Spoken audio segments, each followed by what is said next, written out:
All right. Happy Friday night, paranormal peeps. Jason Hewlett here, manager of the Paranormal Network, joining you for another live chat. And this week, we're going to go all UFOs all the time. And I brought a man who knows a thing or two about UFO, well, as much as anyone can know a thing or two about UFOs, I guess. Eric Walkuski, who I've had the honor of reading his words now with the UFO show for what, a year and a half, Eric? Yeah, definitely over a year. It's crazy. Over a year, because you write the UFO show, which is here on the Paranormal Network. You write UFO Incidents, which just Mhm, dropped earlier this week, the Injured mhm. Cold episode, The Grinning Man. What what has drawn you to UFOs? Why'd you want to write two shows on them? I guess would be my first question before we get into the whole UFO topic. Well, first of all, it was just an opportunity that came to me thanks to John Fallon, who we both know, Mhm. guy who runs Arrow in the Head. I've worked for Joe Blow and Arrow for well over 10 years. And he's like, we're interested in doing this paranormal network, and I know you're kind of into that stuff. Would you be interested in writing these shows? And I said yes, absolutely, because I've always been fascinated about this topic. I'm sure as many other people have been, but it's been a thing I've been interested in since way back when I was a little kid. I was interested in this stuff. So any opportunity to kind of delve into the research part of it, which I think is sometimes the most fun, and to dive into that and then kind of put my own spin on it, and then have you guys put your spin on it and see the final product. It's really fun, and it makes it unique and special. So I love that. That I agree, man. Just with Bobby Cantrell here saying hello, and we've got Jackie Oh, hey Griffin guys. Creppell saying hello. Thank you guys for joining us. It's already evening here. Um, it's been great, like, to read the stories, because you dig up kind of it, like the big news. It started off as being like the big news stories per month kind of thing, and now Right. it's morphed a little bit into sort of these just interesting, different UFO stories, at least with UFO news, right? Yeah, Um, I mean, it's like we try to keep current, like if something big is dropping, especially from like somebody like the Pentagon or something like that, we have to report on it. But also, it's kind of delving into some, I guess, what you call evergreen stories, which are just maybe recent history or just something that we think will be fun to talk about. So with UFO show, I always try to do something that's very recent. For we usually do 3 or 4 stories, and then so I try to do 1 or 2 very recent, very breaking news type things, and then stories that are kind of fun, maybe more laughable than like makes you think type stuff. But I think we get a kick out of that stuff too, because we like all of this. The stuff that's like, wow, is it true? As well as the stuff that's like, come on, give me a break. But it's still fun. It's still fun to read about. well, I think that my favorite line that I've ever read of yours is it was back when Miley Cyrus had her sighting. Yeah. And I Oh yeah. believe the line was like Miley Cyrus, who's a bit of an extraterrestrial herself. Like, it was just that made my year, I think. Yeah, we Last have we year. have we have had a slew of celebrity UFO, from Miley Cyrus to Aaron Rodgers to Sammy Hagar most recently. I mean, Sammy Hagar's stories were really pretty interesting. They were Um, out there, man. Like, yeah, they were out that there. was the wildest, I think, out of all the celebrity Yeah, sightings we've talked and about, right? these guys say it with a. I mean, Miley Cyrus admitted she was like, "I might have been on drugs that night, so I don't know." But like Sammy Hagar's like, "No, this happened, and this is how it is." And I think that's always fun when it's somebody like that who's like, I mean, I don't think they're going to damage their reputation by saying they met an alien or anything like that. But they're kind of willing to be like, this is what I experienced. If you like it, you like it. If you don't, then go f yourself.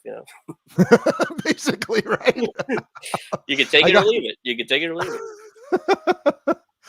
thanks, Nick, for coming on. And we've also All got right, a man. question, which is kind of appropriate, from Greg. Would aliens ever Oh, understand Black Friday shopping? What do you think about, because it is Black Friday, well, yeah, it you is. know? It is. I have no idea. What do aliens do on Black Friday? I mean, would a three for one abduction happen? I I don't That'd be understand. I mean, I something. guess I do. No, I mean that's a lie. I do understand Black Friday, but in the age of the internet and everything else, I mean, do people still stand outside of Target for 10 hours? Like, I don't understand that part of it, I don't. I do Yeah. most of mine online, I have to admit, Yeah, and I know this year's a little different with shipping concerns and everything, but still, you cannot pay me to stand outside in the freezing cold. So I think aliens. That's one of those things where aliens will look at us and be like, "What is this? What is this species doing? Like, really?" And Let's we've got a lot of those. We got a lot of those. I think it's a constant, right? And Greg brings up a point kind of comically, but we can let's just dive into this subject because we've been talking about UFOs on the Paranormal Network now with the two shows. What do you think, having done your research, not only for UFO incidents, where you take a deep dive into specific cases, most recently Injured Cold, which I think is one of the most fascinating, Yeah. and then UFO show at these monthly, and there's obviously enough stuff happening with UFOs and aliens every month that we can do a show on it. What Mhm. do you think is actually going on, Eric? Like, what do you think is up with UFOs? What are they? Yeah. I mean, that's a I could spend 2 hours probably answering that question. I think it's part of it's people wanting to believe in stuff like this, as we all do. Um, could be overactive imaginations. It could be nowadays drones and stuff like this, like advanced airplanes that we didn't have 40, 50 years ago. Satellites, of course.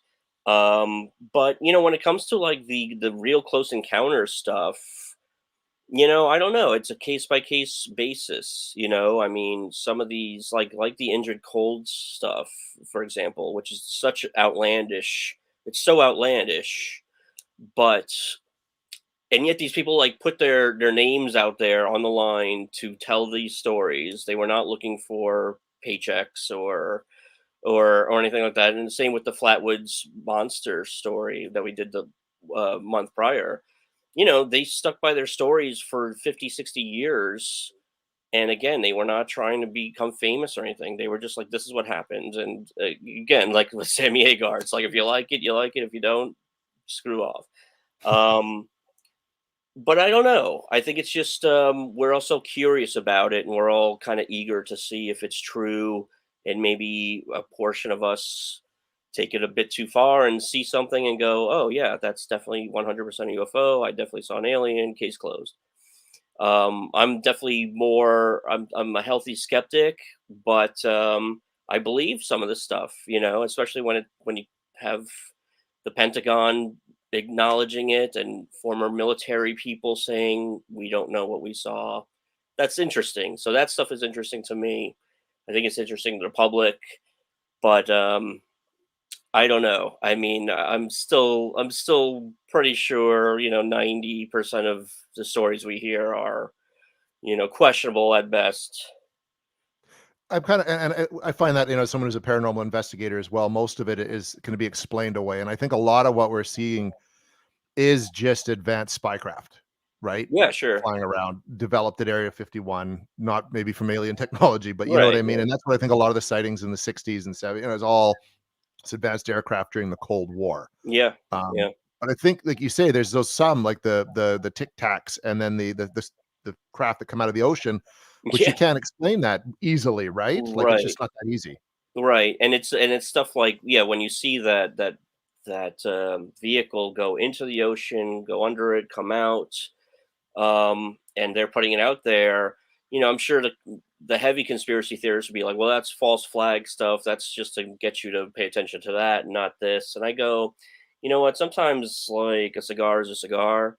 And sometimes you just got to go, you know what? They put it out there because they don't know what it is. I'm not saying they think it's definitely an extraterrestrial, but they're saying this is something we don't know what the hell it is. And I think that's part of why they're taking this stuff seriously now is the good chance that it's foreign technology. But in the case of the UAP task force stuff where they cannot explain any of it or 97% of it, um, it's a big question mark, and it's still just like unexplained. It literally is unexplained. And do I think they're telling us everything? Of course not. But They never um, do. no. But I think Everything. there's some more transparency now than there has ever been. I have to believe.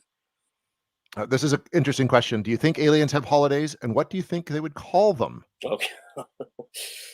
um, yeah, That's they a have to, right? They have to. There I has to think be they special would, occasions, right? They're not you always know. flying around Yeah, there's got to be like looking a for New people. Year's, there's got to be some kind of I don't know, hopefully a Valentine's Day, that would be Yeah, nice. aliens gotta love too, right? So, you Yeah, know, I mean, whoever their god is, they have to celebrate that god once a year at least. um, Debbie Whitmore, hello.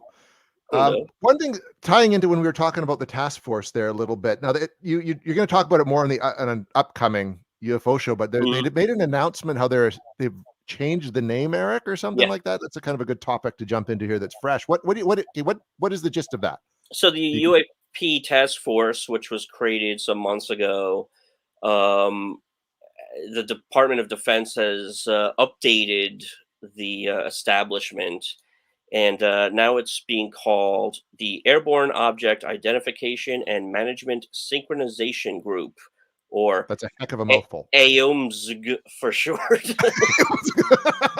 AOMSG. AOIMSG. I mean, there's no cool nickname for this. I think that's something they have to work on. Yeah, But UAP task force is apparently, easy, yeah, right? Like this is their thing where it's like they're synchronizing efforts to detect and identify and just sort of discover more about these unidentified flying objects or UAPs. So it's pretty much the same thing as the UAP task force as before. It's just sort of an updated version.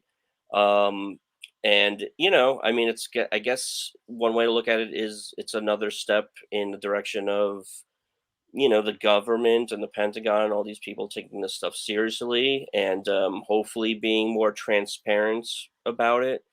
We'll see how this goes. I mean, I remember we did a UFO news not too long ago where they were saying Space Force might take over. Space Force. Space Force, we're waiting for Space Force to do something awesome. I know that. We're waiting for Space Force to exist for some reason, and this is a good start. So I'd be down with Space Force taking this stuff over, but yeah, I don't know. It should be interesting to see what this means. If it really moves the needle in either direction, or if it's just more sort of window dressing. I don't know. Well, that was my thought because I mean, now is this have they gotten rid now of the UAP task force and this is taking its place kind of thing? This is basically this is like UAP Task Force 2.0. And so, yeah, I mean, it could be taken as, another making the branch bigger, better, stronger so that they could incorporate Space Force and look at it. But it just because the UAP task force wasn't created even that long ago. It wasn't like Right. August Yeah. 2020. So Yeah. Yeah, I don't know. I mean, and again, this is definitely going to be in my next UFO show, but there are people skeptical about this because they think it's sort of like um, a way to maybe underplay it and actually not be as transparent about UAPs as we once thought. It's sort of like the government getting out in front and being like, "Oh yeah, this is our task force now, and it's all good. Just keep an eye out." But there's certain people who are skeptical about that and thinking this is their way of kind of being like, "Hey, look over here while this is going on," So gonna delve into that more in length in the next episode, but it's still fascinating that this is even being talked about publicly, and it's being taken seriously enough that we're talking about it right now. So should be interesting to see what happens. I don't know. I really don't know. it is very much more mainstream now, Oh yeah. right? Oh All yeah. the paranormal stuff is. We had actually someone leave a comment on the video before it came up about saying she didn't think that UFOs were paranormal at all. Hmm. What do you think? Like, do you think it's a paranormal phenomenon or is it something else entirely? How Well, would I you even mean, differentiate I'm wondering, does that mean it's more earthbound phenomenon? that? Mhm. Yeah, I mean, I guess. I mean, like we were saying, like I totally believe there are probably there's technology that we have, there are vehicles that we have, aircrafts that probably the majority of the population doesn't know about, and I don't think that's like crackpot talk. I just think that's probably very likely, right? Because why would you advertise that stuff? If you have a secret plane that could go invisible like Wonder Woman's plane, would Mhm. you tell every other nation that you had that? Like, probably not. Um, but I don't know. It's that thing where it's like, you know, to quote a great show, I do want to believe. I do believe. Um, but like everybody else, I would love just that one piece of definitive proof. Like I'd love for the I'd love for the government to be like, okay, look, everything after 2020 and 2021, we've been through some shit. All right, I'll give you this. Roswell happened. Okay, Roswell happened. We got the spacecraft. We didn't find any aliens, but we got the spacecraft. So that happened. Let's put a button in that. Okay. I mean, that would be great. I think that would be great if they said that. Hey, here's a good question. Have you ever encountered a Mm. UFO? I've seen something that I thought was one myself, but it turned out to be Andromeda. You know what I mean? In Oh, the end, when really? I did the research in the sky, but it looked because Andromeda, when seen through the atmosphere, is actually myself and Sean Nippelberg, who does the Hmm. narrates UFO show, who narrates UFO incidents. We couldn't picture it. It was just like it was in the sky and it was like multicolored Christmas lighty, red, blue, green, white. It was drinking. We did some Yeah. research, and it was Andromeda, and the atmosphere does that to Andromeda, so it looks like it's a And do ball that was people dull. often mistake that for a Yeah, UFO? for a Okay. UFO. That's the closest I've come. What about you, Eric? Have you actually seen one? So I always go back to this as my one very brief, not super interesting UFO story. Me and my friends were in Tanglewood up in Massachusetts back in like '97, and so I'm from New York, so we don't get so many stars in New York. But when Can't you're in imagine the why. country or something like that, it's a whole new ball game. And me and my friends were walking around and just stargazing for an hour or two, just amazed. And me and one other friend, we definitely saw something. And again, I'm not saying definitively what it was or what it wasn't, but it was so high up, it was so small, it was not an airplane, and it was not a shooting star. It was just this little dot that kept kind of moving around in very interesting ways, and we were both seeing it at the same time. It was like, "Are you still seeing it?" Like, because if you moved your eyes, you would have lost it. And I just remember watching that for a few minutes, and then it kind of like went off somewhere. And it's my one and only UFO story where I'm like, if I ever did see a UFO, that was the time. That was that one night. That's cool. Yeah, and it was cool. And it was like, even if there was some strange explanation for it, which I don't know what that would be, it was kind of like one of those like whoa moments. And I've been looking ever since. Haven't encountered one again, but I'd love to. I think, as long as they're friendly. And that's always the caveat when I look for That's the Bigfoot and caveat. ghosts, as long Yeah. as they're friendly, right? Yeah, I don't want to meet the bad ones. I want to meet the injured colds who are just like cool. If anyone out there who's watching has a UFO story, put something in the comments and we'll chat about it here if we Yeah. have some time. Greg has a question. What if UFOs are interdimensional as opposed to extraterrestrial? I think that's a big question. Are Whoa. they from inner space, outer space? Are they yeah, that like Skinwalker Ranch, it hypothesizes they stuff coming out of the ground from a Right. different dimension, right? Yeah. And that's What do that's you think that's they are? that's interdimensional stuff is like, I mean, the reality we live in is crazy enough. So when you start bringing that kind of thing into it, that is above my pay grade in terms of what I'm prepared to think about or consider. But um, I don't know. When I think of UFOs, I just like to think that it's very likely. Crazy to think it's not possible that there are other beings, other species, light years out there, and that maybe once in a while, you know, one of them breaks through and gets here and checks us out and just and wants to see what's happening. Um, if interdimensional, man, I don't know. I can't speak to that.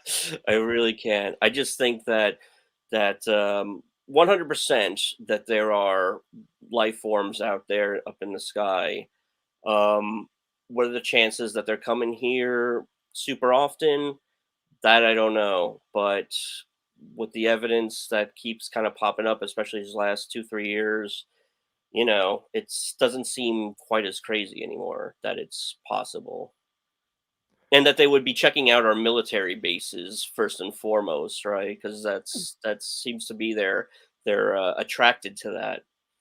There was definitely a lot of sightings too around nuclear installations and Yeah, nuclear missile silos, and we've talked about that before. Bobby says, "I'm very sure I've seen a UFO. It flew over the tree I was standing under. It was moving very slowly and didn't make any sound. All I could see was the lights, and the rest blended into the sky." And that's very common. Quite often, they have no sound to them at all, right. right? There's a jet That engine or makes a sense. whoosh. I mean, if Bobby, they're where was that?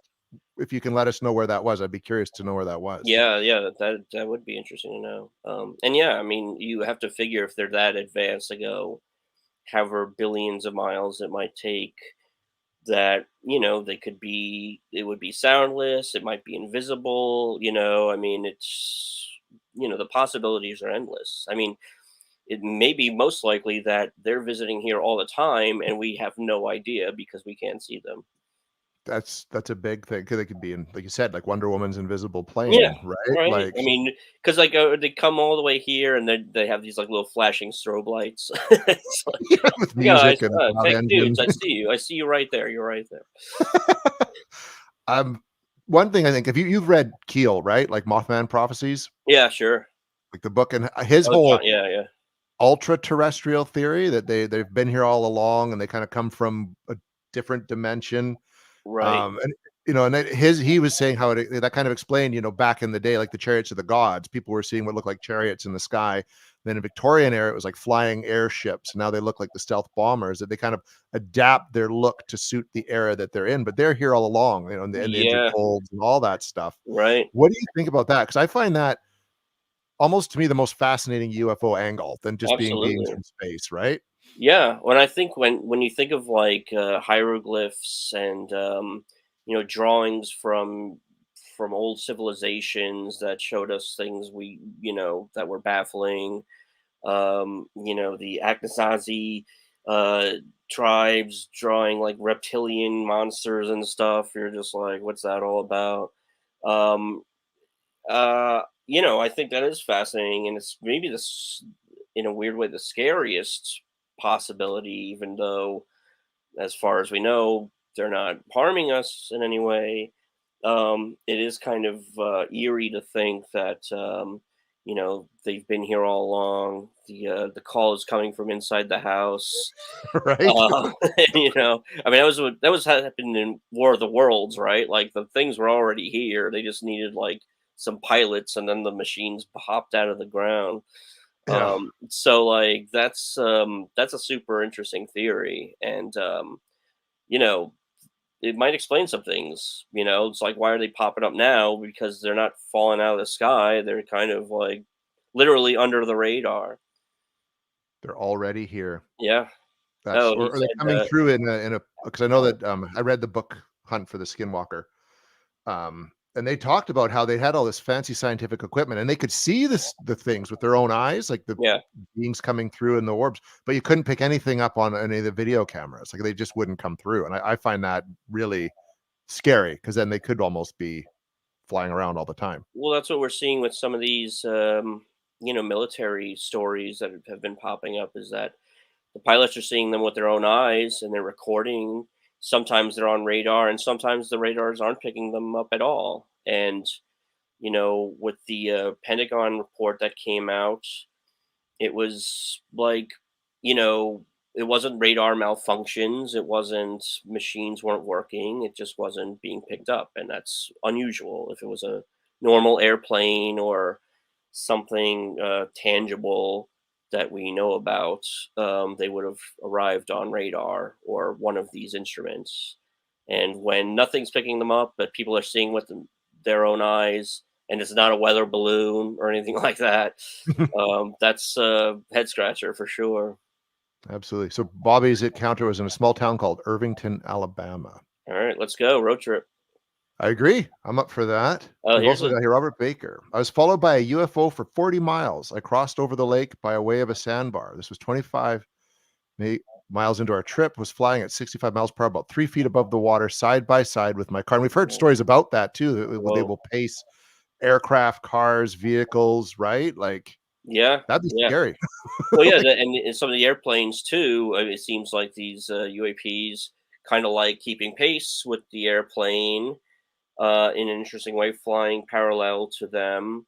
And again, I think most of the time it's just about checking us out, or seeing what's going on with our technology, with our missiles and all that stuff. Because I mean, if you were I mean, obviously these extraterrestrials, if they do indeed exist, they're pretty far away. But you can't blame them for being concerned about all the nuclear capabilities we have and our warheads and stuff. I mean, that's one of the greatest alien movies of all time, The Day the Earth Stood Still. That's what it's all about. They come here to be like, yo, put that shit aside, or else, or else you're in trouble. So I think that's the best lesson we could learn from them. even like a lot of the encounters that came up, like in when Keel talked about him in his Mothman Prophecies book, and all through the 70s, it was all about warnings to us. Yeah. You know what I mean? About how Yeah. we're living. It was, I don't know if that was because there's more of that new age movement was tied into that, like, it's regular consciousness, but that does seem to be an overall theme, Sure. Yeah. And it's right? understandable. It's because it's scary. It is scary, and we live on this world. Oh, Like, yeah, we already kind of talked a bit about that, but it's true. Instead of looking to the sky, maybe yeah. look to the sea, right? And we've how there much is coming out of the oceans, and who's to say they don't have bases in the oceans, Right. really? Because Well, we I read a quote recently that said, "We know less about the what's in the sea, like deep in the sea, than we do about the surface of Mars." And Mhm. we live here, so that makes you think about how much. I mean, how much of this globe is made up of water, and how much of it must still be unexplored. So we got to get James Cameron on that ASAP, I think. He'd be the man, I think, because given Yeah, how yeah, his research, he should stop making Avatar movies right. and just For once, focus in his on life. going Yeah, underwater. there's a We lot, got a lot of underwater out there, James. There's tons of it. Yeah. We just got a sort of a few more minutes here. What do you think? What's next? What do you think is going to be the next sort of step in this whole field of studying UFOs and UAPs? What do you think needs to happen? Well, Next. another thing I was reading recently that I think will be in the next UFO show is that NASA and all these scientists kind of put together what they think the next decade of science and space exploration needs, and one of them is basically a space telescope, like the highest power telescope you can imagine, actually out in space, that can, it's looking at exoplanets and, inhabitable worlds and stuff like that. And I think the idea of having something like that, which has cost like $40 billion, and, it's still going to take like 20 years to put out into outer space. I think that might be the step closer to really, barring any unexpected, circumstances, of course. I think something like that would be the next logical step in like really knowing more about what's out there, is getting closer to out there and sending one of these gigantic telescopes out into outer space. It sounds like fiction crap, but it's actually seems to be in the works by like, these legitimate scientists. So that I think is interesting. Um, and then, fingers crossed the government is going to be straightforward with us when it comes to what what they know, the transparency. Of course, we can't count on that, but as long as these stories keep coming out, I think that keeps the public's interest in it alive, and maybe more people are going to keep speaking out about it. Well, I think that was the big bummer. Hello there. With the alleged disclosure, right? Yeah, Is that they built it up. I mean, I kind of thought when they announced the date, a year ahead of time, that there was something fishy about it. But right. I think that's what people hoped. that they'd actually say yes, they're here or not. But Right. there was still at least the takeaway that they said there's stuff they couldn't explain. Yeah, And I think almost all of it. Almost all of it. right, and I think Yeah. that's kind of the fact that they took it seriously enough to admit that, Yeah. Yeah. And I I think think is that's really interesting. interesting. Yeah, and I think also this is a different generation now. I think because of so much technology available and so much media, we're more interested. I think we're probably more interested in this stuff than our grandfathers and grandparents were. You know what I mean? In terms of maybe growing up in the 40s, 50s, and 60s, minds were a little more closed, and now I think minds are a little more open now. So I think there's more curiosity regarding this topic, and hopefully that sort of breeds, more digging into it, and hopefully more information coming our way. And people are have better access to technology and to digging up information, and there's more people, I think, dedicated to the like people even like yourself, right? And Yeah, like what we work we do here at the channel who are dedicated to finding out what's really going on out there and taking it seriously. yeah, yeah. And there are gonna be apps. There are gonna be apps for your phone where you can I mean, there's all those constellation apps already, which are just like super awesome. But like, Yep. there's gonna be apps out there. There might be already where you can like track, supposed UAPs and stuff like that, and make amateur UFO hunters out of all of us. They have those for ghost hunting too, but they're not worth and they're just there to generate They just spooky show words. you Yeah. little specks of dust floating across the screen. Yeah, yeah, yeah, yeah, which is nothing. So, Yeah, yeah. Sometimes it's just a speck of dust. usually it's just a Yeah. speck of dust. Yep. Well, Eric, thanks so much, man, for coming on and chatting. It was great. This is the first time we've actually met, even though Yeah, we've worked it's together really for awesome meeting you in you as person, so well. to speak. And And it was you're a lot doing a of great fun, and job I'd on love to bring the you back. network. Yeah, Sorry. anytime, anytime. I love talking this stuff. So anytime you want me back, I'll be happy to join. And thanks for the folks commenting and joining in. That's awesome too. Yeah, keep it up. We're going to be doing another broadcast in 2 weeks. Oh, we got a theory before we jump off. Hang on. Oh, wait, hold I have a theory. Maybe they're from the future. Has on. anyone Oh, heard of Dr. Michael Masters' book? I've not heard that book, but I have heard the they're from the future theory, and that's interesting too. The time Um, travel. Yeah, they come back and they talk about, the fall of civilization in yes, 2157 and all that. I mean, right. some think that they're just kooky people, right? But I mean, That's possible too. I mean, if they are from the future, I'd love to see the proof. The the yes. paperwork,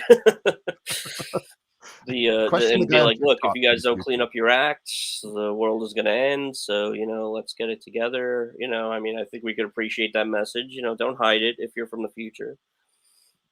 I agree. I agree. Greg, great show. Thank you, Greg. Thank you, Greg. And it really makes sense coming back for DNA. Yeah, and that would be Oh, right. that's interesting. That is interesting. Oh man, That would well be. now I got to think about that.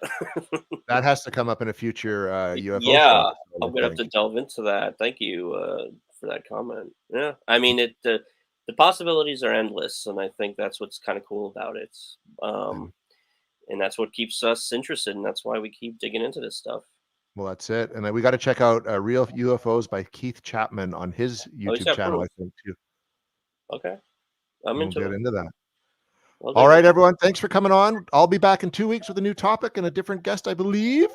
Eric, you'll come back, as you said, sometime in the Whenever you future. want, man. All right. Everyone have a great Friday night, a super weekend, and a happy Thanksgiving. Thanks, everybody.